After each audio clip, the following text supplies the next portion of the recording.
நம்மளோட pattern 14 1 marks இருக்கும். அடுத்ததில் ஒரு 10 2 மார்க்ஸ் எழுத போகிறீங்க. பார்ட் 3ல் ஒரு 10 5 மார்க்ஸ் எழுத போகிறீங்க. கிராஃப் ஜாமெட்ரியில் 2 எழுத போகிறீங்க. இப்போ இதோட டைமிங்லாம் அதெல்லாம் நீங்கள் ரொம்ப ஒரி பண்ண வேணாம். ரொம்ப டைமிங்ஸை கரெக்டாக ஃபாலோ பண்ணணும். ஐயோ 20 நிமிஷத்துக்குள்ளே முடிக்கணுமே அப்படிலாம் டென்ஷன் ஆக வேணாம். உங்களுக்கு தெரியும் எங்கே ஃபாஸ்ட்டாக போகணும், எங்கே ஸ்லோவாக போகணும், நீங்கள் எங்கே ஸ்ட்ராங்குன்றது உங்களுக்கு தெரியும்.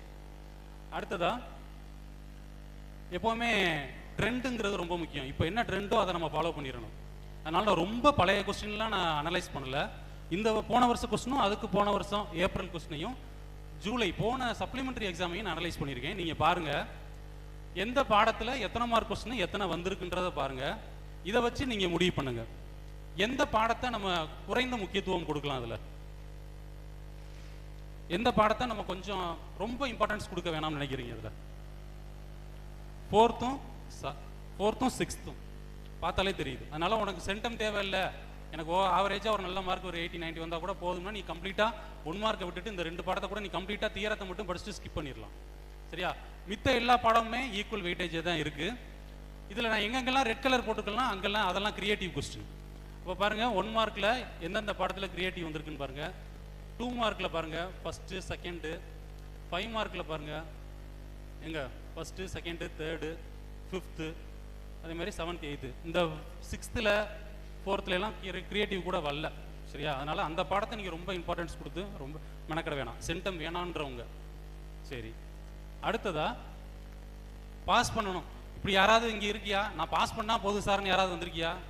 அப்படி யாரும் இல்லை. நான் ஆரம்பத்தில் சொன்ன மாதிரி நீங்கள் அதுக்காக வரல. இருந்தாலும் 5 பாடங்களில் அதிகமாக ஃபெயில் ஆகிற பாடம் எதுன்னு பார்த்தோம்னா கணிதம். ஏன்னே தெரில. அப்போ 1 மார்க்கில் நீ எவ்வளோ எடுக்கலாம்னு நினைக்கிற? இப்போ குறைஞ்சது அதிகபட்சம் ஒரு 2 கிரியேட்டிவ் தான் வருது. 12 எடுக்கலாம். இருந்தாலும் நான் ரொம்ப குறைச்சே போடுறேன். நீ 9 மார்க் எடுக்கிறேன்னு வச்சுக்குவோம். அடுத்து ஜாமெட்ரியில் எத்தனை எடுக்கலாம்? 8 மார்க் எடுக்கலாம். அதில் ஒன்றும் கஷ்டமே இல்லை. அடுத்ததா கிராஃபில் எத்தனை எடுக்கலாம்?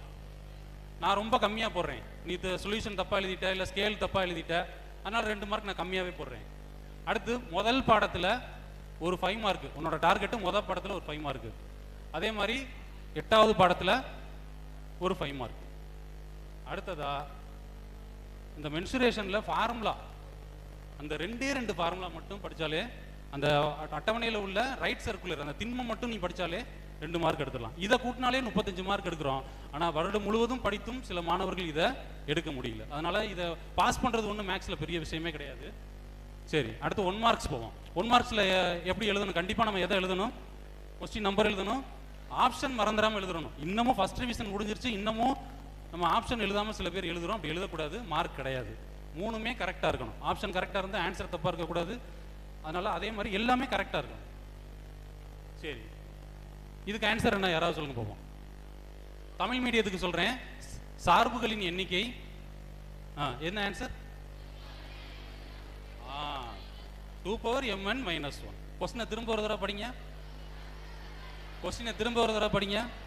போன வருஷம் பல பேர் சென்டத்தை காலி பண்ண நம்ம மைண்டில் அந்த புக் பேக்கில் இருக்க 1 வேர்டை மட்டுமே கொஸ்டினை பார்த்தோன்னே ஆன்சர். நான் கேட்டிருக்கிறது ஃபங்க்ஷன்ஸ், நீங்கள் சொல்கிறது ரிலேஷன்ஸ். நான் கேட்டிருக்கிறது சார்பு, நீங்கள் சொல்கிறது உறவு. அதில் சரி இப்போயாவது கரெக்டாக சொல்லுங்க பார்ப்போம். 2^mn m/n ஏன் n/n இல்லையா? நான் b to a கொடுத்துருக்கேன். அப்போ பாருங்க ஒரு கொஸ்டின்ல எவ்வளோ ட்விஸ்ட் இருக்கு பாருங்க. இந்த ஒரு கொஸ்டின்ல எவ்வளோ ட்விஸ்ட் இருக்கு பாருங்க. நான் empty relation function a to b function b to a. அப்போ 1 மார்க்கில் நீ சென்டம் தவற விடுறதுக்கு நிறைய வாய்ப்பு இருக்கு. அதுக்கு இது ஒரே ஒரு உதாரணம். அப்போ உன் புக்கில் இந்த மாதிரி நிறைய வாய்ப்பு இருக்கு. எதுக்கு? உன்னைய இந்த மாதிரி ஒரு ட்ராப், உன்னைய வந்து ஒரு ட்ராப் வச்சிருப்பாங்க. அதனால கவனமா இருக்கு. அதே மாதிரி இது ஒரு கொஸ்டின். இதுக்கு என்ன ஆன்சர்? ஃபர்ஸ்ட்டுக்கு அது குவாட்ராட்டிக்கு. ஆனால் அதுக்கு அடுத்து பாருங்க மைனஸுக்கு பதிலாக ப்ளஸ்ன்னு இருக்கு. அதுக்கு அடுத்து பாருங்க கியூபுக்கு பதிலாக ஸ்கொயர்ன்னு இருக்கு. அப்போ அதுக்கு கியூப், அதுக்கு குவாட்ராட்டிக்கு, அடுத்து கியூபிக்கு, அடுத்து லீனியரு, அடுத்து குவாட்ராட்டிக். இந்த மாதிரி ஒரு கொஸ்டின்லேயே 4 விதமாக சைனை மாற்றலாம், வேடை மாற்றலாம், எப்படி வேணால் உங்களை சிக்கல் ஏற்படுத்தலாம்.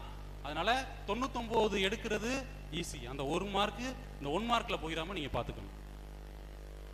சரி, இதெல்லாம் உங்களுக்கு எல்லாமே சொல்லியிருப்பாங்க. இந்த இதில் எதையுமே நீங்கள் விட்டுறக்கூடாது. புக்கில் இருக்க ஒவ்வொரு பகுதியிலையும் ஒன் வேர்டோ கிரியேட்டிவ் கொஸ்டினோ வரலாம். அதனால இதெல்லாம் நீங்க கொஞ்சம் தெளிவாக பார்த்துக்கோங்க. இதெல்லாம் ஒவ்வொரு எக்ஸாம்பிள். இதெல்லாம் வந்து ப்ராக்ரஸ் செக்ல இந்த மாதிரி வந்த கொஸ்டின்ஸ். இது திங்கிங் கார்னர்ல வந்த கொஸ்டின், 2 மார்க் யூனிட் எக்ஸசைஸ்ல வந்திருக்கு. இதெல்லாம் எதுக்கு அப்படின்னா இந்த மாதிரிலாம் கேள்விகள் உங்கள் சும்மா அந்த எக்ஸசைஸ்ல இருக்க ப்ராப்ளமே படிக்கக்கூடாது. இந்த மாதிரியிலிருந்தும் இதுக்கு முன்னாடி வந்த கொஸ்டின் வந்து ஒரு எக்ஸாம்பிளுக்காக உங்களுக்கு கொடுத்துருக்கோம். இதில் ரொம்ப நம்ம டைம் வேஸ்ட் பண்ண வேணாம். சரி, இப்போ சில ஒன் வேர்டெல்லாம் பாருங்களேன். அந்த ஒன் வேர்டுக்கு ஆன்சர் என்ன? 120. நான் ஒரு ஹால் எக்ஸாமுக்கு போயிருந்தேன். ஒரு பையன் என்ன பண்ணேன், அவன் ஜாமெட்ரி பாக்ஸில் இருக்க ப்ரொட்ராக்டர் எடுத்து அதில் மெஷர் பண்ணி டக்குன்னு எழுதிட்டான். அப்போ இந்த மாதிரி ஒரு ப்ரெசன்ஸ் ஆஃப் மைண்ட்லாம் சில பையங்களுக்கு இருக்கும். இந்த மாதிரி ட்ரிக்ஸ் எல்லாம் இருக்கு. இப்போ பாரு, இந்த ஈக்குவேஷனை வந்து நீ வந்து சால்வ் பண்ணணும். உட்காந்து சால்வ் பண்ணிக்கிட்டு இருக்காம டேரெக்டாக எக்ஸ் ஒய் இசட்டோட அதில் சப்ஸ்டியூட் பண்ணில ஆன்சர் வந்துடும். அந்த மாதிரி சில ட்ரிக்ஸ் இருக்கு. சரியா? இப்போ இதுக்கெல்லாம் என் கிளாஸில் ஒரு பையன் ஆன்சர் சொன்னேன், இதுக்கு 11 சொன்னேன். எப்படின்னு கேட்டேன். சார் இங்கே ஒரு 1 இருக்கு, அங்கே ஒரு 1 இருக்கு, ரெண்டையும் சேர்த்தா 11 சார். இந்த மாதிரி எதுவும் படிக்கிறியா? ஆமாவா? என் கிளாஸ்ல ஒருத்தன் ஒண்ணுமே படிக்க மாட்டேன். ஆனா 8 சாப்டர்ல இருக்க ஃபர்ஸ்ட் படம் ஆ இ ஆ ஆ இ அந்த இதை வரிசையை அப்படியே சொல்லுவேன். அந்த மாதிரிலாம் படிச்சுக்கிட்டு இருக்கீங்க. அந்த மாதிரிலாம் என்ன பண்ணக்கூடாது, படிக்கக்கூடாது. சரியா? சரி, அடுத்து ஜாமெட்ரிக்கு போயிடுவோம். மொத்தம் 3 டைப் இருக்கு. அட்லீஸ்ட் நம்ம 2வது தரவு பண்ணிடணும். எந்தெந்த ஜாமெட்ரி? வடிவத்த முக்கோணங்கள், சிமிலர் ட்ரையாங்கிள்ஸையும் தொடுகோடு டேஞ்சென்ட்டை மட்டுமே படித்தாலும் போதும். ஏன்னா இதில் தப்புறதுக்கு நிறைய வாய்ப்பு இருக்குது. அதனால் இதை விட்டுருவோம். சரியா? இதில் ரப் டயக்ராம், அந்த ஸ்கேல் ஃபேக்டரு இதெல்லாம் கொஞ்சம் கவனமாக பார்த்துக்கோங்க. அது டயாமீட்டர் கொடுத்துருக்கா, ரேடியஸ் கொடுத்துருக்கா, ஆரமா விட்டமா, அந்த இதெல்லாம் நீங்கள் வந்து கொஞ்சம் கவனமாக பார்த்து போட்டுருங்க. இது தொடுகோடு நமக்கு கம்ப்ளீட்டாக அந்த ட்ரையாங்கிளை விட்டுறதுனால தொடுகோட்டில் இருக்க அந்த 3 டைப்புமே ப்ராக்டிஸ் பண்ணிக்க. ஏன்னா நம்ம நம்பி போகிறது எத்தனை? 2. அதனால இதில் இந்த மாடல்லாம் விட்டுறக்கூடாது. அதை மட்டும் படித்தா போதும் நினைக்கக்கூடாது. சப்போஸ் இது வந்தாலும் வரலாம். அடுத்து இதில் இந்த ஜாமெட்ரி ரொம்ப முக்கியம். எல்லாரும் என்ன பண்ணுறீங்க, 3/5னா அந்த டேஷ் போடுறதுல தப்பு விடுறீங்க. இப்போ ஒரு சின்ன ட்ரிக் சொல்கிறேன். முதல்ல ஒரு லைன் போட்டுக்க, ஒரு 60 டிகிரிக்கு ஒரு லைன் வரைஞ்சிக்க, திரும்ப ஒரு ரிவர்ஸில் வச்சுக்க, 60 டிகிரியில் ஒரு லைன் வரைஞ்சிக்க. அடுத்து எத்தனை ஆர்க் வெட்டணும்?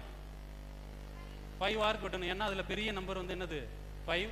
அப்போ 5 இதுக்கு 3 வரைக்கும் இது எவ்வளோ தூரம் இருக்கோ காம்பஸ் வச்சு அதை மெஷர் பண்ணி அங்கே ஒரு பாயிண்ட் அங்கே ஒரு பாயிண்ட் ரெண்டை என்ன பண்ணிடு, ஜாயின் பண்ணிடு. அடுத்து 5 வரைக்கும் எவ்வளோ பாயிண்ட் டிஸ்டன்ஸ் இருக்கோ அதே டிஸ்டன்ஸ் அங்கே மார்க் பண்ணிடு. இப்போ நீ இதில் எதுக்கு டேஷ் போடணும்? எதுக்கு டேஷ்? இன்னர் ட்ரையாங்கிளுக்கா அவுட்டருக்கா? மேலே இருக்க நம்பர் சின்ன நம்பர், கீழே இருக்க நம்பர் பெரிய நம்பர்னா கீழே இருக்க ட்ரையாங்கிளுக்கு போடு, மேலே இருக்க நம்பர் பெரிய நம்பர்னா மேலே இருக்க ட்ரையாங்கிளுக்கு போடு. இன்னொரு ஆர்க் கட் பண்ணணும். இப்போ 60 டிகிரி வைக்கிறதுனால என்ன ஒரு அட்வான்டேஜ்னா, நீ இந்த ஆர்க்கை ஏதோ ஒரு அளவுக்கு நீ எடுத்தினாலே அந்த 4 ஆர்க்குமே ஆட்டோமேட்டிக்காக வந்து என்ன ஆகும், நீ எந்த இதுவும் பண்ண வேணாம். எல்லாமே 60 டிகிரி இருக்கிறதுனால நீ எந்த அளவும் சேஞ்ச் பண்ணாமல் இந்த ஆர்க்கை பூராமே நீ கட் பண்ணலாம். இதில் இந்த 3/5 சம் 5/3 மாறுச்சுன்னா நீ என்ன பண்ணணும்? ஒரே ஒரு சேஞ்ச் பண்ண போகிறோம். என்ன பண்ண போகிறோம்? டேஷை வந்து அங்கே போட போகிறோம், ஆர்க்கை வந்து இங்கே கட் பண்ண போகிறோம். இந்த இப்போ நீ நேமை மாற்றி போட்டிங்கன்னா டோட்டல் ஜாமெட்ரியும் தப்புன்ற மாதிரி அர்த்தமாயிரும். அதனால அந்த இடத்துல கொஞ்சம் கவனமாக இருங்க. அடுத்ததாக கிராஃப் போயிடுவோம். எந்த கிராஃப் நீங்கள் எல்லாம் தரவாக இருக்கீங்க? அந்தது அது சில பேர் அது ஈஸியாக இருக்குன்றீங்க, சில பேர் இது ஈஸியாக இருக்கீங்க. இது ரெண்டுமே வந்துச்சுன்னா எதை சூஸ் பண்ணுவீங்க? ஏன்னா அதில் தப்புறதுக்கு அதிக வாய்ப்பு இருக்கு. சரியா? அதனால இதில் சரி. இப்போ நேர் மாறுபாடு. இப்போ நேர் மாறுபாடு அந்த 5 கணக்கு விகித சம்மர்லிய ஒரு ஸ்டோரி மாதிரி கூட பறிச்சுக்க. என்னது? வர்ஷிகா பேருந்தில் ஏறி துணிக்கடைக்கு சென்று 1/2 மீட்டர் துணியை இருசக்கர வாகனத்தில் வாங்கி வந்தால். இந்த சென்டென்ஸ் வச்சுக்கிட்டோம்னா இந்த 5 கோடு வேர்டும் இருக்கிற கணக்கு வந்து என்னது? Direct graph. அது கிராஃப் எப்படி இருக்கும்? ஸ்ட்ரைட் லைனா இருக்கும். இதுல இந்த கிராஃப்ல ஒரு சின்ன அட்ஜஸ்ட்மெண்ட் நீ பண்ணிக்கலாம். என்ன அப்படின்னா, அது நிமிடத்துல இருக்கும், நீ வேணா மணி நேரமா மாத்திக்க. அப்படி யாராவது பிராக்டிஸ் பண்ணிருக்கியா? பஸ் பேருந்து கணக்கு ஸ்பீடு வேணா இப்படி பண்ணிக்கலாம். சரியா? அதே மாதிரி அதுக்கு என்ன தப்பு விடுற அப்படின்னா, இந்த இடத்துல 2 1 இருக்கு.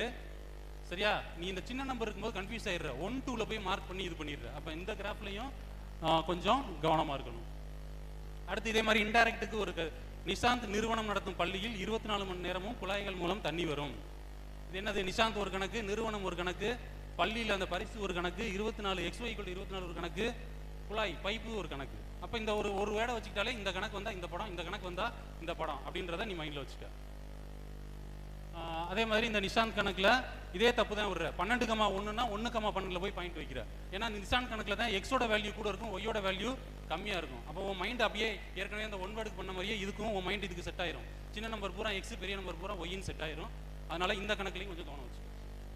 இந்த கணக்கு சில இது இருக்குது, நான் உங்களுக்கு அந்த நோட்ஸில் இருக்கான்னு தெரில. இதில் நம்ம டைம் வேஸ்ட் பண்ண வேணாம். ஏன்னா இந்த கிராஃப் வந்து நிறைய பேர் ப்ராக்டிஸ் பண்ணலை. நீங்கள் டைரக்ட் இன்டைரக்ட் தான், அதனால் வேணால் நம்ம இதில் போயிடுவோம். இதெல்லாம் வந்து சில பேர் இந்த கிராஃப் போட்டினா அந்த கிராஃபுக்கும் அந்த டேபிளுக்கும் சில ஒரு ரிலேஷன் இருக்குது. இப்போ பாருங்க, அதில் கான்ஸ்டன்ட் -6. இந்த கிராஃப் வந்து ஒய் ஆக்சிஸில் எங்கே கட் பண்ணுது? -6. இந்த எக்ஸோட கோஎஃபிஷியன்ட் 5. அந்த பாயிண்ட்டுக்கும் அதுக்கு அடுத்த பாயிண்ட்டுக்கு உள்ள டிஸ்டன்ஸ் பாரு 5. அதுக்கு கீழே உள்ள பாயிண்ட்டுக்கும் அதுக்குள்ள டிஸ்டன்ஸ் பாரு 3. அதுக்கு கீழே உள்ள பாயிண்ட்டுக்கு இடையில உள்ள டிஸ்டன்ஸ் பாரு 1. இந்த ரெண்டு பாயிண்ட்டுக்கும் உள்ள ஹைட் எவ்வளவு? 2. அதுக்கு இல்ல 4. அப்போ ஹைட் 2, 4, 6 ஏறும். இந்த ரெண்டு பாயிண்ட்டுக்கு இடையில 1, 3 இருக்கும். அப்போ இந்த கிராஃப் போட்டினா இந்த பாயிண்ட்லாம் கரெக்டாக வச்சிருக்கியான்னு ஒரு தடவை இந்த பேட்டர்ன் படி செக் பண்ணி பார்த்துக்க. நீ அது வந்துச்சுன்னா இதை நீ அட்டன் பண்ணாத, அதையே பண்ணிடு. சரி, இதெல்லாம் வந்து தேவையில்லை. அடுத்து ஃபர்ஸ்ட் சாப்டர்ல ஒரு 5 மார்க் கண்டிப்பா. ஸ்லோ லேர்னர்ஸ் கண்டிப்பா இதுல என்ன தப்பு வரேன்னா, சேர்ப்பு, யூனியன், இன்டர்செக்ஷன், கிராஸ், இன்னும் எதுக்கு அந்த வரிசை ஜோடிக்கணும், கோஆர்டினேட், ஆர்டினேட் பேரெல்லாம் போடணும்னு தெரியல. அதை வேணா ஒரு லைஃபோட ரிலேட் பண்ணி வச்சுக்க. ஏங்கிறது ஒரு பிளேலிஸ்ட் சாங் வச்சிருக்க, பிங்கிறது ஒரு பிளேலிஸ்ட் சாங் வச்சிருக்க. அது ரெண்டையும் காப்பி பண்ணும்போது என்ன ஆகும்? ஏற்கனவே இருக்க ஃபைலை ரீப்ளேஸ் பண்ணுவான்னு கேட்கும். அப்போ இதில் இருக்க பாட்டு அதில் இருக்க பாட்டு 2 தடவை இருந்தால் ஒரு தடவை மட்டும் அந்த பாட்டு இருக்கும். வெட்டுனா என்ன, 2 பிளேலிஸ்ட்லேயும் என்ன சாங் இருக்குது? A-B என்ன, இங்கே இருக்கிற பாட்டை இங்கே டெலீட் பண்ணிடணும். கிராஸ்னா என்ன? கிராஸ் ஒரு கடைக்கு ட்ரெஸ் எடுக்க போகிறோம். ஏங்கிறது ஷர்ட்டு, பிங்கிறது பேண்ட்டு. முதல்ல ஷர்ட்டை மட்டும் போட்டுக்கிறோம், ஒவ்வொரு பேண்ட்டாக போட்டு பார்க்குறோம். அடுத்த ஷர்ட்டை மாற்றி அடுத்த பேண்ட்டை பூரா போட்டு பார்க்குறோம். இந்த மாதிரி ஏதாவது ஒன்று ரிலேட் பண்ணி ஒரு கதையை ஞாபகம் வச்சுக்க. அதே மாதிரி தான் இப்போ ஃபங்க்ஷன்ஸ், சார்பு. இப்போ எலெக்ஷன் வருது. இப்போ இது பூரா வாக்காளர், அது பூரா கேண்டிடேட்டு. எல்லாரும் ஓட்டு போடணும், கள்ள ஓட்டு போடக்கூடாது அப்படின்னா சார்பு. எல்லாரும் வேற வேற வேட்பாளருக்கு ஓட்டு போட்டால் 1 to 1. ஒன்றுக்கு மேற்பட்டவர்கள் ஒரே வேட்பாளருக்கு போட்டிருந்தா அது மினிட் 1. இது என்னது? எல்லா வேட்பாளரும் ஓட்டு வாங்கியிருந்தா அது ஆன் டு. யாராவது ஒருத்தர் ஓட்டு வாங்காட்டி அது இன்டு. உள் சார்பு, மேல் சார்பு, இதெல்லாம் இருக்கு. அப்ப பாடத்தை மேக்ஸ் அப்படியே கஷ்டம் நினைக்காம ஏதாவது ஒரு ரியல் லைஃபோட நீ வந்து தொடர்படுத்திக்க. இப்போ இந்த ப்ராப்ளம்ல இந்த 14 நிறைய பேர் எழுத மாட்டுற, சரியா? அப்படி ஏதாவது அந்த இதில் வல்லாட்டி நீ கண்டிப்பா இந்த இடத்துல எழுதணும். அதே மாதிரி கிராஃப்லையும் சில பேர் தப்பு விடுற. 2, 5, 8, 11னா நீ இந்த இடத்துல 2, 5, 8, 11 எழுதுற. ஏன்னா எடுத்தோன்னா 2 இருக்கு, அப்புறம் 3, 3 போகுது. அப்ப கிராஃபோட ஸ்கேலே தப்பு, சரியா? அப்ப இந்த கிராஃப்ல இந்த மாதிரி சம்ல கொஞ்சம் கவனமா இருங்க. அடுத்து இந்த மாதிரி f.g நீங்க என்ன பண்ணுங்க, இதுக்கப்புறம் சிம்பிளிஃபை பண்ணாத. இந்த மாதிரி கஷ்டமா இருந்துச்சுன்னா இதோட விட்டுரு. இதுக்கு மேல சிம்பிளிஃபை பண்ணி அதை காம்ப்ளிகேட் பண்ணாத.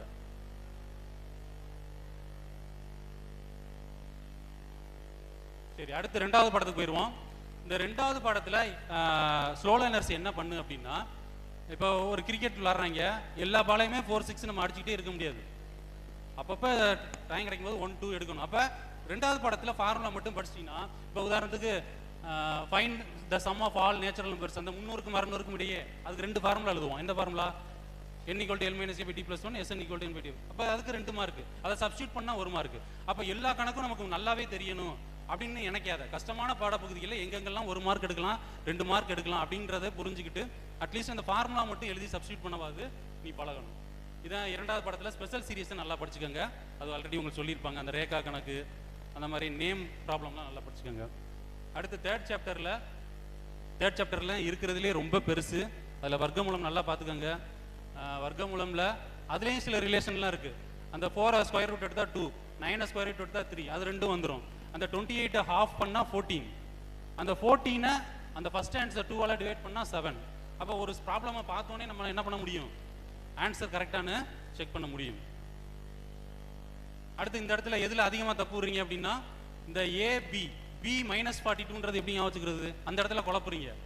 நீ கீழே சைனை மாற்றி அடிக்காத, அந்த ஸ்டெப்புக்கு அப்படியே விட்டுரு. AB ப்ளஸ்ஸாக இருந்தால் கீழே இருக்க நம்பர் அப்படியே எழுது. இப்போ இங்கே A ப்ளஸ், அப்போ +49, பியும் ப்ளஸ்ஸாக இருக்குது, அப்போ கீழே இருக்க அப்படியே -42 அப்படியே எழுது. அங்கே ரெண்டுமே அங்கே n ப்ளஸ், அதனால அப்படியே +9 எழுது. மைனஸ் எம் வந்து மைனஸாக இருக்குது, அப்போ கீழே இருக்கிறதுக்கு மட்டும் எதை மாற்றி எழுது? சைனை மாற்றி எழுது. அப்போ இந்த இடத்துல கடைசியில் ஆன்சர் எழுதும்போது தப்பு விட்டுறீங்க, மித்ததெல்லாம் கரெக்டாக போட்டுறீங்க. இப்போ இதெல்லாம் வந்து அணிகளோட பெருக்கல் தெரிஞ்சாலே அணிகளில் 5 மார்க் கண்டிப்பாக எடுத்துடலாம். இப்போ நான் அது ஒரு கதை மாதிரி சொல்கிறேன். இப்போ நம்ம ஒரு தேட்டரில் உட்காந்துருக்கோம், இதே ஸ்க்ரீன் வச்சுக்குவோம். இது வந்து ஏபிங்கிறது ஸ்க்ரீனு, இந்த ஏங்கிறது ஸ்க்ரீனு, பிங்கிறது கியூவில் நிற்கிறாங்க. அப்போ முதல்ல 2 போய் அங்கே உட்கார்றேன், -1 போய் இங்கே சீட்டில் உட்கார்றேன், இந்த 0 போய் அங்கே சீட்டில் உட்கார்றேன். இதை மல்டிப்ளை பண்ணி எழுது. முன்னாடி உட்காந்துருந்தவன் ஸ்க்ரீன் ரொம்ப பக்கத்தில் இருக்குன்னு அப்படியே பின்னாடி போகிறேன். அப்போ ஒவ்வொன்றையும் அப்படியே பின்னாடி மல்டிப்ளை பண்ணி எழுது. அப்போ 2 2 4 +1 0. அப்போ கால ஷோ முடிஞ்சிருச்சு. அடுத்து யாரு? மதிய ஷோ. அவன் போய் அங்கே உட்கார்றேன். அதே மாதிரி மல்டிப்ளை பண்ணு, அதே மாதிரி இது பண்ணு. அப்போ மேட்ரிக்ஸை எப்படியோ உனக்கு தேவை, அந்த ஆர்டர் மாறாமல் ஆன்சர் வரணும். அப்போ உனக்கு புரிஞ்ச மாதிரி நீ எப்படி வேணா அதை நீ பார்த்துக்க. அடுத்து 4th லெசன் நம்ம ஆல்ரெடி என்ன சொன்னோம்? இம்பார்ட்டன்ஸ் இல்லைன்னு சொன்னோம். அதனாலும் நீ என்ன பண்ணிக்க, தியரம்ஸை நல்லா படிச்சுக்க. அந்த மெனிலாஸ் தியரம் இதெல்லாம் ஸ்டேட்மெண்ட்டை நல்லா படிச்சுக்க. சிவாஸ் தியரம் ஸ்டேட்மெண்ட்டை நல்லா படிச்சுக்க. இந்த ப்ராப்ளமும் ரொம்ப முக்கியம். இது தேற்றமா இல்லாட்டியும் இதுவும் அடிக்கடி கேட்கப்பட்ட கேள்வி. இதையும் பார்த்துக்கோங்க. அடுத்து 2 மார்க்ல இந்த டைப் தான் இருக்கு. இந்த 5 டைப் இருக்கு. இந்த தியரத்தை பேஸ் பண்ணி வர அப்ளிகேஷன் கொஸ்டின்ஸ் தான் வரும். அட்லீஸ்ட் நீ டிராயிங் வரைஞ்சு அந்த ஏதாவது ஒன்று அந்த ஃபார்முலா எழுதினாலே உனக்கு ஒரு மார்க் கிடைச்சிடும். அதனால இந்த இதுக்கு உண்டான ஃபார்முலாஸ் நல்லா படிச்சுக்கோங்க. மித்தபடி 2 மார்க்கில் நீ ரொம்ப முக்கியத்துவம் கொடுக்க வேணாம். அடுத்து கோஆர்டினேட் ஜாமெட்ரி. இதில் வந்து நிறைய ஃபார்முலாஸ் இருக்கு. கோஆர்டினேட் ஜாமெட்ரியில் நிறைய ஃபார்முலாஸ் இருக்கு. நம்ம வந்து எந்த கணக்கை நம்ம இது பண்ணலாம். இப்போ இது வந்து இதில் டயக்ராம் வரையணுமா வரைய வேணாமா? குவாட்ரிலேட்டரலுக்கு ஸ்லோ லைனர்ஸ்க்கு மட்டும் ஒரு ட்ரிக் தரேன், டிப்ஸ் சொல்கிறேன். எந்த ப்ராப்ளமில் ஃபர்ஸ்ட் ப்ராக்கெட்டில் ரெண்டுமே மைனஸ் இருக்கோ அதுக்கு மட்டும் 1 2 லாஸ்ட் இதை 3ன்னு எடுத்துக்க, தேர்ட் இதை 4th பாயிண்ட்னு எடுத்துக்க. மித்ததுக்கெல்லாம் அந்த ஆர்டரை மாற்ற வேணாம், நீ படமே போட வேணாம். ஆன்சர் மைனஸில் வந்தால் மட்டும் பரப்பு நீ என்னமா பண்ணிடு, ப்ளஸில் எழுதிக்க. இது ஒரு ட்ரிக்கு. -5 -2ன்னு வந்தால் மட்டும் x1 y1 x2 y2 x3 y3ன்னு எதை எடுத்துக்க, அந்த லாஸ்ட் பாயிண்ட் எடுத்துக்க. அது x3 y3, இது x4 y4. சரியா? இது ஒரு ஃபார்முலா. இதை தெரியுமா என்னன்னு தெரியல. அதில் ஏதாவது நிறைய தப்பு வர மாதிரி இருந்தால் இதை ஃபாலோ பண்ணிக்க. முதல் இருக்கிற ரெண்டுமே எக்ஸ், ரெண்டாவது இருக்கிற ரெண்டுமே y. Odd number 1 3 1 3, even number 2 4 2 4. இதை என்ன பண்ணணும், நம்ம ஏற்கனவே தெரியும் x1 y1லாம். அதை அப்படியே சப்ஸ்டியூட் பண்ணுறோம். கீழே இருக்கிறதையும் சப்ஸ்டியூட் பண்ணுறோம். ரெண்டையும் சிம்பிளிஃபை பண்ணுறோம். முதல்ல எதை மல்டிப்ளை பண்ணுறோம், இங்கேருந்து இதை மல்டிப்ளை பண்ணுறோம். மைனஸ் இது ரெண்டையும் மல்டிப்ளை பண்ணுறோம். அது ரெண்டையும் ஆட் பண்ணால் 70/2 half எவ்வளவு 35. இல்லை உனக்கு பழைய மாடலே நீ கான்ஃபிடென்ட் அப்படின்னா நீ அதிலே போட்டுக்க. இதில் கொஞ்சம் ப்ளஸ் மைனஸ்லாம் கொஞ்சம் குறையும். அதனால இது ஒரு மெத்தட் குவாட்ரிலேட்டர். இப்போ இந்த பாடத்தில் ஈக்குவேஷனுக்கு நிறைய ஃபார்ம் படிச்சிருக்கோம். 2 பாயிண்ட் ஃபார்ம், இரு புள்ளிகள் அமைப்பு, சாய்வு புள்ளி அமைப்பு, பாயிண்ட் ஸ்லோப், அதெல்லாம் நிறைய படிச்சிருக்கோம்.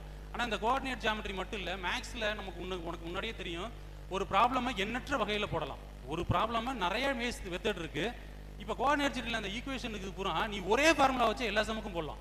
அந்த y = mx + c அந்த ஒரு ஃபார்முலா வச்சுக்கிட்டு நீ எந்த ஃபார்ம் கேட்டாலும் உன்னால என்ன பண்ண முடியும், போட முடியும். அப்போ மேக்ஸ் வந்து அவ்வளோ இன்டர் ரிலேட்டட். இப்போ உதாரணத்துக்கு இங்கே பாரு, இது என்ன ஃபார்ம், பாயிண்ட் ஸ்லோப் ஃபார்ம். அப்போ எனக்கு c தெரியாது. அப்போ பாயிண்ட் xyக்கு பதிலாக 2 3 சப்ஸ்டியூட் பண்ணால் எனக்கு c-யோட வேல்யூ கிடைச்சிரும். அதை வச்சு y = mx + c போட முடியும். இது என்னது, 2 பாயிண்ட் ஃபார்ம். அப்போ 2 பாயிண்ட் எனக்கு தெரிஞ்சால் ஸ்லோப் கண்டுபிடிக்க முடியும். அதில் ஒரு பாயிண்ட்டை xyக்கு சப்ஸ்டியூட் பண்ணால் என்னால் c கண்டுபிடிக்க முடியும். இதையும் நான் y = mx c போட முடியும். இது என்னது, இன்டர்செப்ட் ஃபார்ம். இன்டர்செப்ட்னா என்ன, x இன்டர்செப்ட்ல y 0வா இருக்கும், y இன்டர்செப்ட்ல x 0வா இருக்கும். அப்போ 2 பாயிண்ட் எனக்கு கிடைச்சிருச்சு. அதுல இருந்து ஸ்லோப் கண்டுபிடிச்சிடலாம். அந்த ஸ்லோப்ல இருந்து c கண்டுபிடிச்சிடலாம். அப்போ பாரு, கோஆர்டினேட் ஜாமெட்ரி ரொம்ப ரொம்ப ஒரு இன்ட்ரெஸ்டிங் சாப்டர். நீ அதை மட்டும் புரிஞ்சுக்கிட்ட அப்படின்னா நீ எதையுமே மனப்பாடம் வேணாமா, ஃபார்முலா பூரா கூட மனப்பாடம் வேணாமா, டைரக்டா நீ என்ன பண்ணலாம், எத்தனை மெத்தட் இருக்கோ அத்தனை மெத்தட்ல நீ கிராஃப்ல விஷுவலைஸ் பண்ணி கூட உன்னால அந்த கிராஃபை போட முடியும். இந்த கோஆர்டினேட் ஜாமெட்ரியை சால்வ் பண்ண முடியும். அதே மாதிரி ஆல்டிடியூட்னா என்ன, மீடியன்னா என்ன, குத்துக்கோடுனா என்ன, நடுக்கோடுனா என்ன, ஏன்னா அதில் சமன்பாடு கேட்கும்போது நீ மாற்றி போடுறதுக்கு வாய்ப்பு இருக்குது. அதனால் அதோட வரையறையெல்லாம் நல்லா தெரிஞ்சுக்க. அடுத்து முக்கோணவியலில் நம்ம ஏற்கனவே சொன்ன மாதிரி ரொம்ப முக்கியத்துவம் கொடுக்க வேணாம். 6.1 கூட நீ லீவ் பண்ணிடலாம். வெறும் tan ஃபார்முலா மட்டும் கூட படிச்சுக்க ஸ்லோ லைனர்ஸு. இப்போ இதில் வந்து அந்த ஃபார்முலா ரொம்ப முக்கியம். இது யாராவது கேள்விப்பட்டிருக்கியா, சோகாட்டோ, SOHCAHTOA. அந்த எஸ்னா சைனு, ஓனா ஆப்போசிட் சைடு, ஹச்னா ஹைப்போடெனியூஸ், எதிர்பக்கம் கர்ணம். அப்போ இந்த ஃபார்முலா வச்சு இது ஏன் யூஸ் ஆகுது அப்படின்னா, இப்போ உன்னோட ஹைட்ஸ் அண்ட் டிஸ்டன்சஸை இந்த 5 கேட்டகரியில் பிரிச்சிடலாம். இங்கே பாரு, ஒன்று அந்த இதுக்கு ஆப்போசிட் சைடில் 2 இருக்கும், இல்லாட்டி 2 ஒரே சைடில் இருக்கும், இல்லாட்டி டாப்பில் 1 அதோட அடியில் 1 பார்ப்பாங்க, இன்னொன்று ஒரு பொருள் மேலே இன்னொரு பொருள் இருக்கும், இன்னொன்று ஆங்கிள் ஆஃப் எலிவேஷன் இருக்கும், ஆங்கிள் ஆஃப் டிப்ரெஷன் இருக்கும். அப்போ உன்னோட எல்லா கணக்கையும் இப்படி கேட்டகரைஸ் பண்ணிடலாம். அப்போ இந்த மாதிரி கணக்கு நீ வந்ததுக்கு அப்புறமா உனக்கு காட் தீட்டா சொல்லி கொடுத்துருக்காங்களான்னு தெரியல, காட் தீட்டா யூஸ் பண்ணியும் போடலாம், இல்லாட்டி இந்த டேன் தீட்டாவை யூஸ் பண்ணியும் நம்ம போட முடியும். அப்போ இந்த மாதிரி ப்ராப்ளம் வந்துச்சுன்னா நீ அந்த இது எந்த டைரக்ஷனில் இருக்குது அப்படின்ற இந்த 5 டைப்பில் அது எது வருதுன்னு பார்த்துட்டு அந்த ஃபார்முலாவை யூஸ் பண்ணி கூட உன்னால் பண்ண முடியும். அப்படி இல்லை அப்படின்னா இந்த ட்ரிக்னாமெட்ரியில் நீ வந்து படம் வரைகிற ஸ்கில் ரொம்ப ரொம்ப முக்கியம். கரெக்டாக படம் வரைஞ்சிக்க, அதில் தீட்டா என்ன இருக்கோ அதோட டேன் தீட்டாவை மட்டுமாவது எழுது. ஏன்னா அதிகமாக டேன் தீட்டா தான் கேட்பாங்க. அப்போ அந்த மாதிரி படம் வரைஞ்சி அந்த டேன் தீட்டா 2 ட்ரையாங்கிள் எது அது 2ஓட டேன் மதிப்பு இதை எழுதியே 1-2 மார்க் நீ என்ன பண்ணலாம், கம்ப்ளீட்டாக ஸ்கிப் பண்ணாமல் ட்ரிக்னாமெட்ரியில் ஒரு 1-2 மார்க் நீ எடுக்க ட்ரை பண்ணலாம். இப்போ உதாரணத்துக்கு இந்த கணக்கு வச்சுக்குவோம். இந்த கணக்கில் கொடுத்துருக்கிறது என்னது, கேட்டிருக்கிறது என்னது? கொடுத்துருக்கிறது என்னது? ஆப்போசிட் சைடா, அட்ஜசன்ட் சைடா, ஹைப்போட்டெனியூஸா? எதிர்பக்கமா, அடுத்துள்ள பக்கமா, கர்ணமா? கொடுத்துருக்குது அடுத்துள்ள பக்கம் ஏ. கேட்டிருக்கிறது என்னது? ஹைப்போட்டெனியூஸ், சாரி என்னது, ஓ. அப்ப ஓவும் ஏயும் சம்பந்தப்பட்டது என்னது? SOH, CAH, TOA. அப்ப ஓவும் ஏவும் சம்பந்தப்பட்டது TOA, டோ.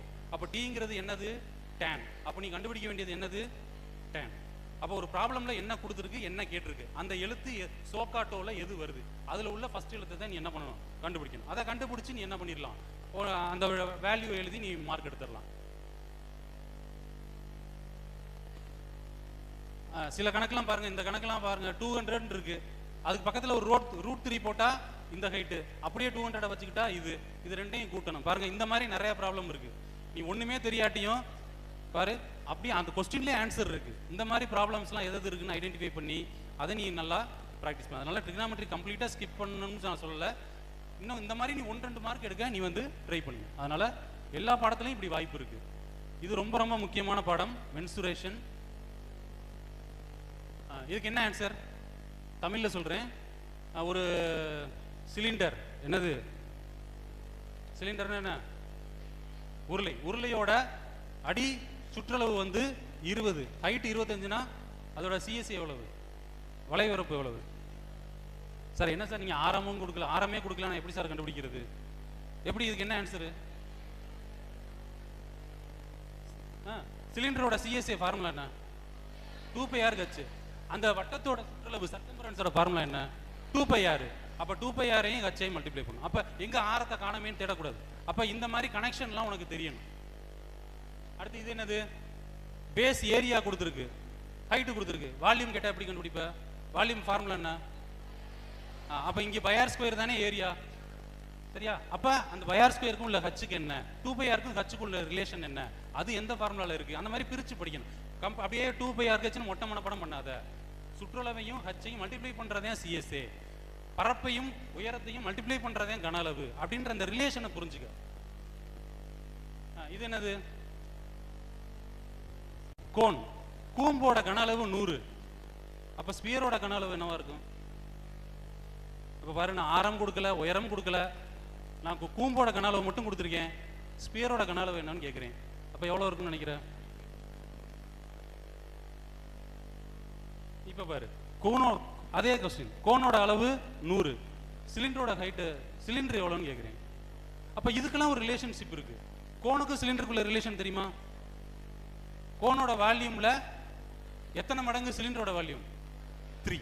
அதே மாதிரி ரிலேஷன் இருக்கு. இங்க பாரு, ஒரு கோன் இதுல இருந்து 2 டைம்ஸ் ஊத்துனா என்ன கிடைக்கும்? ஸ்பியர். அதுல இருந்து 3 டைம்ஸ் ஊத்துனா என்ன கிடைக்கும்? அப்போ செகண்ட் அந்த இதுக்கு ஆன்சர் என்ன? 100 கோன் வால்யூம் இருந்துச்சுன்னா ஸ்பியரோட வால்யூம் 200. 100 இது கோனோட வால்யூம் இருந்துச்சுன்னா சிலிண்டரோட இது என்னது? 300. அப்ப இதுக்கெல்லாம் ஒவ்வொரு வேல்யூமுக்கும் ஒரு ரிலேஷன் இருக்கு, ஒவ்வொன்றுக்கும் ஒரு ரிலேஷன்ஷிப் இருக்கு. இருக்கா? பாரு, circumference into height, volume into height, அதுல 1/3, இதுல ஹாஃப் தான் ஹெமிஸ்பியர். அப்ப இந்த ஒவ்வொரு ஃபார்முலாவுக்கும் ஒரு ரிலேஷன்ஷிப். அதனால இந்த மென்சுரேஷனை எப்படி என்ன பண்ணாத, மொட்டை மனப்பாடம் பண்ணாத, அதுக்குள்ளான ரிலேஷன்ஷிப்பை புரிஞ்சுக்கிட்டீங்கன்னா நான் கேட்ட மாதிரி கிரியேட்டிவ் கொஸ்டினுக்கு நீ ஆன்சர் பண்ண முடியும். இது வந்து ஸ்லோ லேர்னரை விட்டுட்டு அடுத்து நிறைய மார்க் எடுக்கிறவங்க இந்த ஃபார்முலா படிச்சுக்கோங்க. சும்மா ஆவரேஜா மார்க் போதும்னா இந்த ஃபார்முலாஸ் உங்களுக்கு தேவையில்லை. ஃபர்ஸ்ட் டைம் நல்லா படிச்சுக்க. அதே மாதிரி இதில் நிறைய தப்பு விடுறீங்க. என்ன அப்படின்னா, இந்த பெயிண்ட் அடிக்கிறதோட சர்ஃபேஸ் என்ன கண்டுபிடிக்கணும் அப்படின்னா, அந்த இடையில இருக்க சர்ஃபேஸை விட்டுறணும், ஏன்னா அது மூடிடும். இப்போ இந்த ஷேப்பை போய் ஒரு பெயிண்ட் பாக்கில் முக்குனீங்கன்னா எதுக்கெல்லாம் கலர் தெரியுதோ அதுக்கு தான் நீ அடிக்க போற. அப்போ அந்த இதை உனக்கு அண்டர்ஸ்டாண்ட் பண்ண முடியல. அப்போ அந்த மாதிரி ஒரு ஷேப்பை நம்ம கட் பண்ணோம் அப்படின்னா, நம்ம கட் பண்ணால் அது போயிருதுன்னு நினைக்கிற, அதுக்கு உள்ள ஒரு சர்ஃபேஸையும் நீ கனெக்ட் பண்ணணும். சரியா? அடுத்து அதே மாதிரி தான் இது யூனிட்டில் வந்து மாற்றிக்க. சில இதில் சென்டிமீட்டர் இருக்கும், சில இதில் மீட்டர் இருக்கும். அப்போ எல்லாத்தையும் ஒரே யூனிட்டாக மாற்றிக்க. சரியா?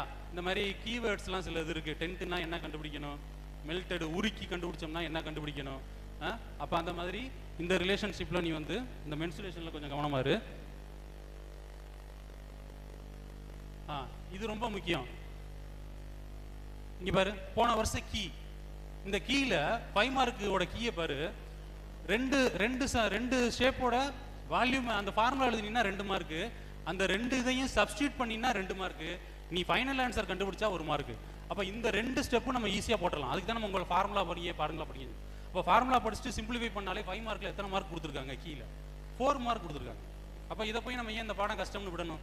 நமக்கு தெரிஞ்ச ஃபார்முலா அது என்னன்றதை சப்ஸ்டியூட் பண்ணாலே 4 மார்க். அடுத்து கடைசி பாடம். இதில் வந்து அந்த ரேஞ்ச், கோஎஃபிஷியன்ட் ஆஃப் ரேஞ்ச், அது நல்லா படிச்சுக்கோங்க. அடுத்து CV, coefficient of variation, 2 mark கண்டிப்பாக அதுலேருந்து ஒன்று வந்துடும். அதே மாதிரி இந்த 5 மார்க்கில் நிறைய ஃபார்முலா இருக்குது. என்னது, டைரக்ட் மெத்தட் இருக்குது, நேரடி முறை, சராசரி முறை, யுக சராசரி முறை. சார் இதில் இத்தனை ஃபார்முலாவை நான் படித்து எந்த கணக்கு எந்த ஃபார்முலா ஞாபகம் வச்சுக்க முடியல அப்படின்னா உனக்கு ஒரு ட்ரிக் சொல்கிறேன். நீ ஒரே ஒரு ஃபார்முலா மட்டும் படி. எந்த ஃபார்முலா மட்டும் படி? யுக சராசரி முறை மட்டும் படி. எதை மட்டும் படி? அதை மட்டும் படி. அதை மட்டுமே படித்து அதுக்குண்டான அட்டவணை மட்டும் படித்து அதுக்குண்டான மதிப்பை மட்டும் நீ பண்ணு. நீ இந்த ஃபார்முலாவுக்கு 1 மார்க்கு, இதை சப்ஸ்டியூட் பண்ணு, இந்த அட்டவணைக்கு 1 மார்க்கு, சப்ஸ்டியூட் பண்ணால் 1 மார்க்கு. இந்த ஒரு ஸ்கொயர் ரூட்டுக்கு முன்னாடி வரைக்கும் உன்னால் எளிதாக போட முடியும். அதனால் நீ ஒரே ஒரு ஃபார்முலா மட்டும் நல்லா படித்து அதை மட்டும் இது பண்ணு, போட்டு குழப்பிக்கிறாத. அதே மாதிரி தான் அந்த குரூப்டு டேட்டாக்கும், இந்த மாதிரி ஃப்ரீக்வன்சி இருக்கிற டேபிளுக்கும் நீ யூக சராசரி மட்டுமே என்ன பண்ணு, ப்ராக்டிஸ் பண்ணு. ரொம்ப சிரமமாக இருக்குன்னு நினைக்கிறவங்க பல்வேறு முறைகளை போட்டு குழப்பிக்கிறாத. ஏதாவது ஒரு ஃபார்முலா மட்டும் எடுத்து எல்லா கணக்குக்கும் அதே ஸ்ட்ராட்டஜியில் நீ ஃபாலோ பண்ணிப்பாரு. உன்னால் ஒரு 2-3 மார்க்குகளும் எடுக்க முடியும். அடுத்து இது என்னது, இந்த ஸ்டாட்டிஸ்டிக்ஸில் சில 1 மார்க்லாம் இன்னும் குழப்புது உங்களுக்கு. கூட்டு சராசரி, அந்த மதிப்புகளை கூட்டுனா கூடுமா குறையுமா? கூட்டு சராசரி ஸ்டாண்டர்ட் டிவியேஷன். திட்ட விளக்கம் மாறுமா? வேல்யூஸை 5ஆல் ஆட் பண்ணுறேன், 5ஆல் சப்ஸ்டியூட் பண்ணுறேன், மாறாது. அதுக்கு ஒரு இதுதான். இப்போ ஒரு ஃபுட்பால் டீம் வரிசையாக நிற்கிறாங்க, எல்லாரும் 5 ஸ்டெப்பு வச்சா எல்லாருக்கும் இடைப்பட்ட இடைவெளி எப்படி தான் இருக்கும்? சேமாக தான் இருக்கும். எல்லாரும் பின்னாடி போனால் அவங்களுக்கு இடைப்பட்ட இடைவெளி அப்படி தான் இருக்கும். அதே இது மல்டிப்ளை, நீ ஒரு செல்லை வச்சு ஜூம் பண்ணினா என்ன ஆகும்? அவங்க 2 பேருக்கு இடையில உள்ள கேப் பெருசாகும். இப்போ மல்டிப்ளை எவ்வளோ தூரம் ஜூம் பண்ணுறியோ அவ்வளோ தூரம் டேட்டா என்ன ஆகும்? டிவியேட் ஆகும். அதே இது ஜூம் அவுட் பண்ணினா அது ஏற்ற மாதிரி என்ன ஆகும்? குறையும். அப்போ இந்த மாதிரி அனாலஜியை நீ என்ன பண்ணு, ரிலேட் பண்ணிக்க. அதே மாதிரி இது ரொம்ப குழப்புறீங்க, கன்சிஸ்டன்சி. ஒரு பிளேயர் எப்போ கன்சிஸ்டன்டான பிளேயர்னு எதை வச்சு முடிவு பண்ணுறோம்? சிவி அதிகமாக இருக்கணுமா குறைச்சிருக்கணுமா? சிவி மாறுபாட்டுகளுக்கு கம்மியாக இருந்தால் அவன் கன்சிஸ்டண்டா, மாறுபாட்டுகளுக்கு கூட இருந்தால் அவன் கன்சிஸ்டண்டா? கம்மியாக இருக்கணும். இது கம்மியாக இருந்தால் கன்சிஸ்டன்சி கூடும், இது கூடும்போது கன்சிஸ்டன்சி குறையும். அதை கொஞ்சம் தெளிவாக புரிஞ்சுக்கோங்க. அடுத்து ப்ராபபிலிட்டியில் உங்களுக்கு ரொம்ப நம்ம சொல்ல வேண்டிய அவசியம் கிடையாது. ஏன்னா பகடை, இந்த குறைந்தபட்சம் அதிகபட்சத்தை கொஞ்சம் நல்லா புரிஞ்சு எழுதுங்க. அதில் நிறைய தப்புறீங்க. அட்லீஸ்ட் 2 கட்டு, அட்மோஸ்ட் 2 கட்டுனா உங்களுக்கு என்னன்னு தெரியல, மாற்றிக்கிறீங்க. அதே மாதிரி பிரைம் நம்பர் அட்லீஸ்ட் ஒரு 30 நம்பருக்குள்ள பிரைம் நம்பரை பகா எண்களை பூரா தெரிஞ்சு வச்சுக்கோங்க. அதே மாதிரி ஆட் நம்பர், ஈவன் நம்பர், அந்த கூட்டல் தேற்றம், அடிஷன் தேற்றத்தில் உள்ள 5 மார்க்லாம் நல்லா பார்த்துக்கோங்க. இந்த லீப் இயரில் நிறைய ப்ராப்ளம், அந்த 2 டைப் இருக்குது, அதையும் கொஞ்சம் நல்லா பார்த்துக்கோங்க. இதுதான் ஓவராலாக முக்கியமான டாபிக். ஒரு 60 மார்க் எடுக்கணும் அப்படின்னா இந்த டாபிக்ஸை மட்டும் நீங்கள் படித்தாலே போதும். 60க்கு மேலே எடுக்கணும் சார் அப்படின்னா நீ இந்த டாபிக்ஸை மட்டும் ஓரளவு கான்சென்ட்ரேட் பண்ணாலே போதும். ஆல்ரெடி டைம் முடிஞ்சிருச்சு. ஏதாவது கேள்விகள் இருந்தால், இது எப்படி கொஸ்டின் பேப்பர் அப்ரோச் பண்ணணும், எப்படி எழுதணும், எப்படி ப்ரெசன்டேஷன், ஏதாவது டவுட் இருந்தால் கேட்கலாம்.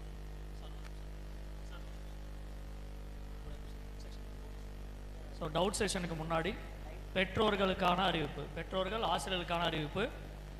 தங்களுக்கான மதிய உணவு தயாராகிவிட்டது. நீங்கள் மதிய உணவு இடைவேளைக்கு செல்லுமாறு அன்புடன் கேட்டுக்கொள்கிறோம். எக்ஸாம்ஸ் ஃபஸ்ட் ஃப்ளோரில் கண்டக்ட் பண்ணுறதுனால மேலே ஸ்பேசஸ் வேணும். அதனால் பேரண்ட்ஸ், டீச்சர்ஸ் எல்லாருமே உங்களுடைய லஞ்ச் பிரேக்குக்கு கொஞ்சம் போனீங்க அப்படின்னா எக்ஸாமுக்கு அரேஞ்ச் பண்ண கொஞ்சம் ஹெல்ப்ஃபுல்லாக இருக்கும். Doubts student side, max doubt. Sir double டான்ஜென்ட்ல வெரிஃபிகேஷன் போடணுமா சார்? இல்ல வெரிஃபிகேஷன் தேவை. the length of the tangent போட்டு போனா கீழ length of the tangent கூட 1 மார்க் இல்ல, 2 டேஞ்சன்ட் வரணுந்தா கூட மார்க் கொடுக்குறாங்க. ஆனா நம்ம அப்படி விட வேணாம், லென்த் ஆஃப் த டேஞ்சன்ட்டோட நிப்பாட்டி ஃபுல் மார்க் கொடுத்துருவாங்க. Full mark. Yes, thank you sir. Sir அந்த கம்பல்சரி அது மட்டும் எப்படி அட்டன் பண்றதுன்னு கொஞ்சம் சொல்லுங்க. எப்படின்னா எதுல இருந்து வரும்னு கேக்குறீங்க? நம்ம ஏற்கனவே சொன்ன மாதிரி அந்த இது பூரா இருக்கு பாத்தீங்களா, புக்குக்குள்ள உள்ள சப் பாயிண்ட்ஸ்ல இருந்து வரலாம். இதுக்கு இருக்கிற கொஸ்டின்ல ஏதாவது கொஞ்சம் டிஸ் பண்ணலாம். இதுக்கு முன்னாடி எதுல இருந்திருக்குன்னா, இதுக்கு முன்னாடி ஒரு டெக்ஸ்ட் புக் இருக்கு பாத்தியா, அந்த டெக்ஸ்ட் புக்ல இருந்து சில சம் வந்திருக்கு. அதே மாதிரி என்சிஆர்டில இருந்து அந்த மென்சுரேஷனு, கோஆர்டினேட் ஜாமெட்ரி, அதுல இருந்து சில கொஸ்டின் வந்திருக்கு. இப்போ நீங்க எல்லாரும் ஏஐ யூஸ் பண்றீங்களா? ஏஐ ஜெமினி சாட் ஜிபிடிலாம் என்னன்னு தெரியுமா? ஒன்றும் இல்லை, நீ போய் எனக்கு create 10 creative questions from chapter 1ன்னு கொடு, அழகாக ஆன்சரோட என்ன பண்ணுது, கொடுக்குது, எல்லாத்தையும் எடுத்து கொடுக்குது. அந்த மாதிரி விஷயங்களை எக்ஸ்ட்ரா நீங்கள் எஃபர்ட் போட்டிங்கன்னா அதை ஈஸியாக பண்ணிடலாம். அதை எல்லா லெசன்லையும் நம்ம ப்ராக்டிஸ் பண்ணி பார்த்தா வந்துடும். ப்ராக்டிஸ் பண்ணா தேங்க்யூ. என்ன இருக்கிற கான்செப்ட் தான், கொஞ்சம் கான்செப்டை புரிஞ்சுக்கிட்டோம்னா எப்படி கேட்டாலும் நம்ம எழுதிடலாம். அது ஒன்றும் கஷ்டம் இல்லை. சார் இப்போ எனக்கு ஒரு டவுட் இருக்கு சார். இப்போ மாறுபாட்டு கெழுவில் பாயிண்ட்டுக்கு அப்புறம் வர நம்பர் வந்து நாங்க கண்டுபிடிக்கிறது ஒரு நம்பரா வருது, ஆனா வந்து புக் ஆன்சர் வேற மாதிரி அது வருது. எப்ப வித்தியாசம் வரும் அப்படின்னா, இப்போ 3/4 × 5ன்னு இருக்குன்னு வைங்களேன். ஒரு ஆள் என்ன பண்ணுவார், 3யும் 5யும் மல்டிப்ளை பண்ணி 4 ஆல் டிவைட் பண்ணுவார். இன்னொரு ஆள் இதை டிவைட் பண்ணிட்டு அப்புறம் மல்டிப்ளை பண்ணுவார். அப்போ அது ரூட் எடுக்கும்போது கொஞ்சம் வெரி ஆகும். அதனால அந்த மைனர் டிஃபரன்ஸ் வரும். அது ஒன்றும் பிரச்சனை இல்லை. அந்த பாயிண்ட்டுக்கு அப்புறம் கீழே கொடுத்துருவாங்க. பாயிண்ட் +or-- இருந்தால் உனக்கு மார்க் கொடுத்துருவாங்க. அப்ப வந்து பாயிண்ட்டுக்கு அப்புறம் வந்து ஒரு சின்ன டிஃபரன்ஸ் இருந்தா அதுக்கு அப்போ மார்க் கொடுத்துருவாங்க. கொடுத்துருவாங்க கொடுத்துருவாங்க. சார் ரஃப் ஒர்க் எழுதணும். ரஃப் ஒர்க் எக்ஸாமில் எங்கே சார் எழுதணும்? கேட்கல. இங்கே சார் ரஃப் ஒர்க்கில் எக்ஸாமில் எழுதணும். Rough work sir. Rough work rough work நீங்கள் ஒரு பேஜில் கீழே வந்து ஒரு கோடு போட்டுக்கோங்க. ஒவ்வொரு பேஜ்லையும் அதுக்கு கீழே செய்யுங்க. இல்லாட்டி ரைட் ஹேண்ட் சைடு ஒரு மார்ஜின் போட்டு அதுக்கு அங்கிட்டு சார் ரைட் ஹேண்டில் எழுதலாமா சார்? என்னப்பா? ரைட் ஹேண்டில் எழுதலாம்.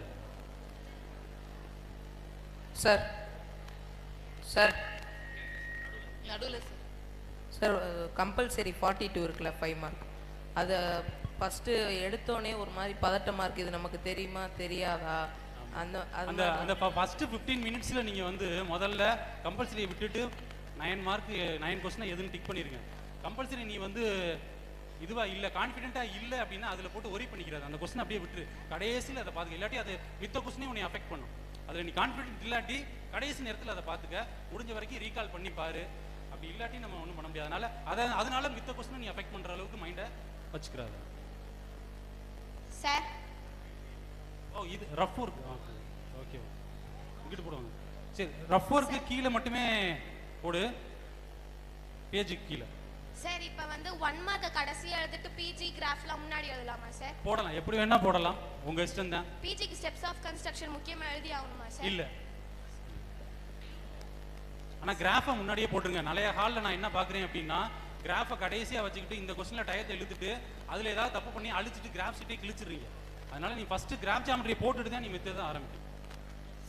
சார் கண்டிப்பா ஆல்டர்னேட்டிவ் செக்மெண்ட் தியரம் படிக்கணுமா சார்?